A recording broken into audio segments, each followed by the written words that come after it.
Galung rumah kayu beratap rumbia berukuran 5 kali 5 meter di Dusun Persatuan Gampung Baru, Langsa Lama, Rabu 10 Maret 2021 malam hangus terbakar. Penyebab api membakar hangus rumah yang ditempati suami istri lanjut usia Ahmad Abdul 75 tahun dan Saudar 80 tahun ini belum diketahui. Kini masih dalam penyelidikan pihak kepolisian. Petugas pemadam kebakaran BPBD Langsa yang mendapat laporan kebakaran langsung mendatangi lokasi melakukan pemadaman.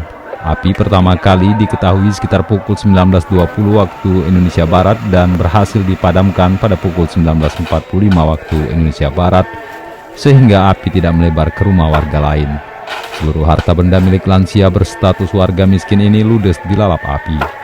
Akibat kebakaran, pemilik rumah Ahmad Abdul 75 tahun mengalami luka di bahu dan harus dilarikan ke RSUD Langsa. Korban tertimpa kayu saat mencoba menyelamatkan istrinya yang sakit-sakitan sudah di dalam rumah ketika rumahnya sedang digeranyangi api. Dari Langsa, Zubir, Serambion TV.